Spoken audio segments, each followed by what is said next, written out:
10 बंदे? दिमाग ठीक है तुम्हारा? यार मजबूरी है, अब्बू का ऑर्डर है। यार कितना कंजूस है तुम्हारा बाप। बेटी की बारात में सिर्फ 10 बंदे लेकर आएगा।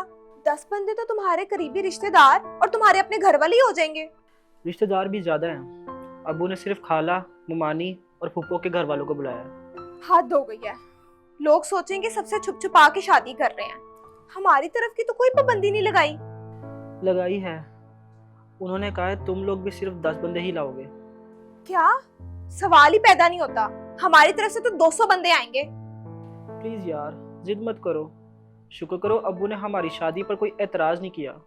ये जो वो कर रहे हैं ना, ये उससे भी बड़ी बात है। अच्छी भली शादी को जनाजा बना रहे हैं।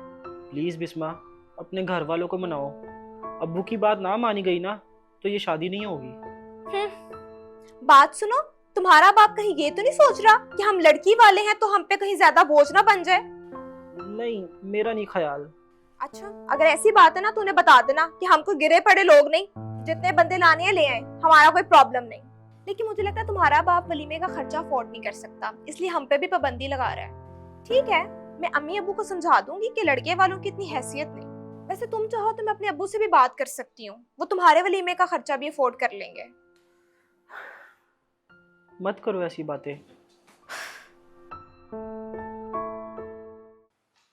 सारी जिंदगी तुमने मेरी कोई बात नहीं मानी। अब तो बेटे की शादी है, अब तो कोई अकल की बात कर लो। 10 बंदों से ज्यादा बारात में कोई नहीं जाएगा। वजह, मैंने जिन जिन रिश्तेदारों की शादियों पर सलामियां दी हुई है वो वापस ना लूं? सलामी दी है या कारोबार की है? जो सलामियां देने आएंगे वो उतने का खाना भी बर्बाद करके जाएंगे। वैसे भी जिसने सलामी देनी है वो बाद में घर आके भी दे सकता है।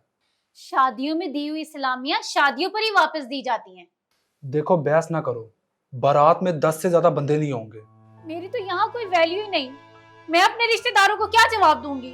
वही जवाब देना जो उन्होंने दिया था। उन्होंने कौन सा जवाब दिया था? जब मेरी नौकरी चली गई थी और हम पैसे पैसे को तरस गए थे, कोई आया था हमारी मदद को?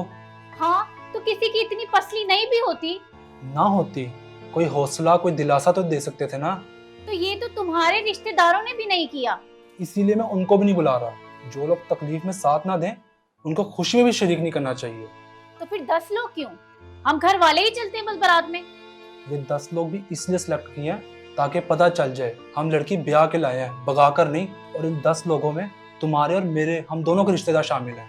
पहले तुमने लड़की वालों को जहेज देने से मना किया, फिर तुमने कहा कि वलीमे में सिर्फ 10 बंदे होंगे, अब बारात में भी 10 बंदे लेके जाओगे।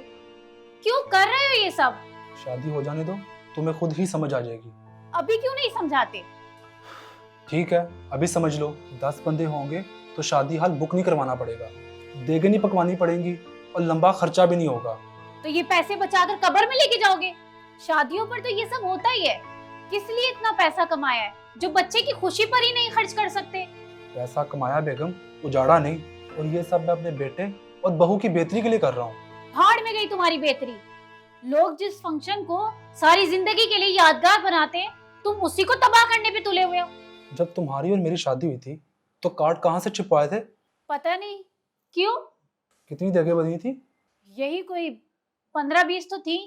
15 या 20? अब इतना किसे याद रहता है? यही मैं कह रहा हूँ, लोग अच्छे से अच्छा फंक्शन भी भूल जाते हैं, फिर पैसे बर्बाद करने का फायदा? लोगों की गज गज भर लंबी जबानें होती हैं, देखना कैसे जहर उगलेंगे। मुझे कोई परवाह नहीं।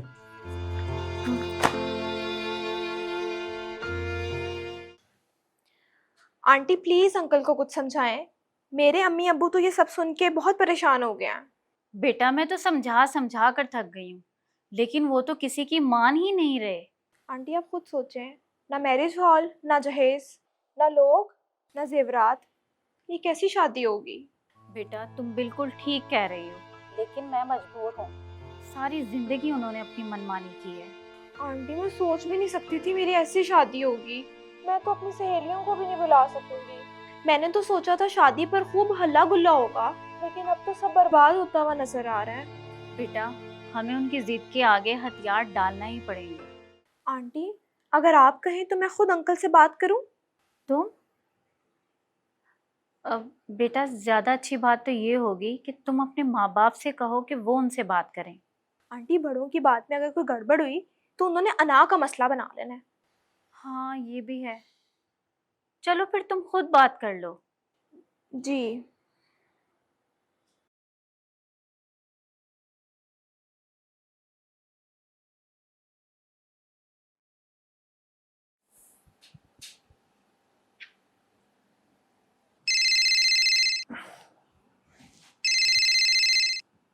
ये बिस्मा की कॉल मुझे क्यों आ रही है? अब पता नहीं अब्बू। अच्छा। हेलो बेटा। अस्सलाम वालेकुम अंकल। वालेकुम अस्सलाम। अंकल आपसे एक ज़रूरी बात करनी थी, आप बिज़ी तो नहीं? नहीं बेटा, बताओ। अंकल मैंने आपसे रिक्वेस्ट करनी थी कि प्लीज़ शादी का फंक्शन इतना फीका ना करें। ठीक है बेटा, लेकिन मेरी एक बात मानोगी? जी अंकल। बेटा, मैं ये चाहता हूँ जिस होटल में तुम अपनी बारात का फंक्शन अरेंज करना चाह रही हो, उसका सारा खर्चा मैं करूँ। आप अंकल ये कैसे हो सकता है? बेटा पूरी बात तो सुनो। पैसे तुम्हारे अब्बू ही देंगे, लेकिन मुझे देंगे। अब फिर मैं सारा खर्चा करूँगा। ओह आप समझी। और जितना जहेज देना है, वो सारा पैसा भी मुझे देंगे। मैं खुद अपनी मर्जी की चीज़ें खरीदूंगा। समझ रही हो ना? जी अंकल, सब समझ रही हूँ। बस तो कल ये सारे पैसे भिजवा दो। अंकल भिजवाने क्यों हैं? मैं खुद लेकर आ जाऊंगी। वाह, ये तो और भी अच्छी बात है। तुम्हारे अम्मी अब्बू मान जाएंगे ना? जी अंकल, वो मेरे अम्मी अब्बू हैं।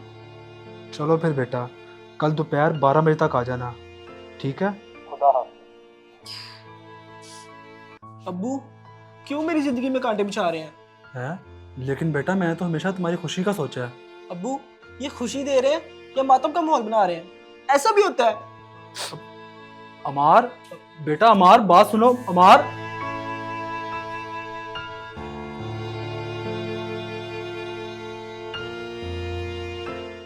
बात यहाँ तक पहुँच गई है। ऐसा लग रहा है अब्बू हमसे कोई इंतकाम ले रहे हैं। तो क्या अब बिस्मा मान गई? जी अम्मी, और वो करती भी क्या? पूरी दुनिया को हमारी मोहब्बत के बारे में पता है, वो तो इनकार भी नहीं कर सकती। मैं तो हैरान हूँ, तुम्हारे अब्बू ने सारी जिंदगी हमारी ज़रूरतों का ख्याल रखा है, कभी कोई कंजूसी नहीं की, लेकिन अब समझ नहीं आ रहा है क्या कर रहे हैं।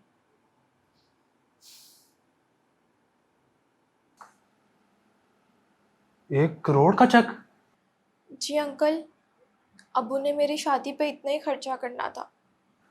डोंट वरी, अब ये खर्चा मैं तुम्हारे लिए करूँगा। अब जी अंकल, जैसे आपकी मर्जी। तुम्हें क्या ज़रूरत तुम थी? चुप रहो बेगम। तो अपने बेटे के वलीमे पर भी कुछ खर्च कर लो, बारात पर कुछ मेहमान ही ज़्यादा बुला लो। बिल्कुल ठीक है, खुल कर बताओ, वलीमा कहाँ होना चाहिए और बारात में कितने लोग आने चाहिए? वलीमा 5 स्टार होटल में, और बारात में कम से कम 150 लोग होने चाहिए, और दुल्हन और उसके रिश्तेदारों के 30 सूट। ठीक है, और कुछ? और मेहंदी भी 5 स्टार होटल में रखनी है। वहाँ कितने लोग बुलाने हैं? वहां भी 150 ही लोग होंगे, बल्कि शायद ज्यादा हों। ठीक है बेगम, ये खर्चा भी तकरीबन 1 करोड़ तक बन जाएगा। हाँ तो फिर क्या हुआ, इकलौता बेटा है, सारी जिंदगी याद रखिएगा। 1 करोड़ हमारा, 1 करोड़ इनका, ये हो गए 2 करोड़। तो अंकल अब? बेटा शादी में अभी 2 हफ्ते बाकी हैं, तुम कल भी आ सकती हो। अंकल अभी भी कोई मसला बाकी है? नहीं बेटा, कल आ सकती हो तो आ जाओ, एक जगह जाना है। वलीमे और बारात की बुकिंग करवानी होगी। जी अंकल, मैं आ जाऊंगी।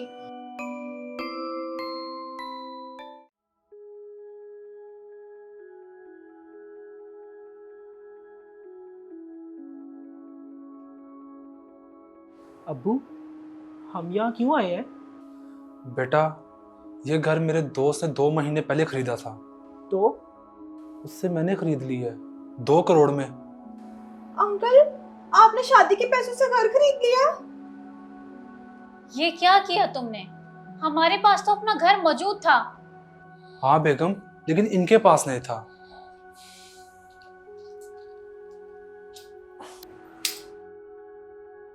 ये लो बेटा, ये घर तुम्हारा है और तुम्हारे नाम है।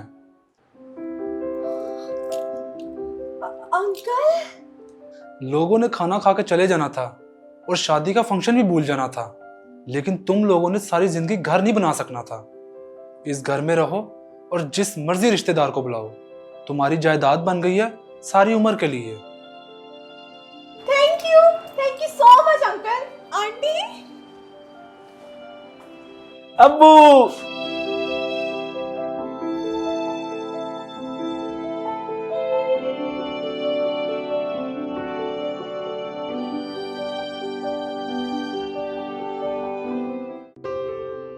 Thank you so much for watching. यहाँ एक और वीडियो मौजूद है, इसे भी देखिए और हमारे चैनल को सब्सक्राइब करना बिल्कुल मत भूलिएगा।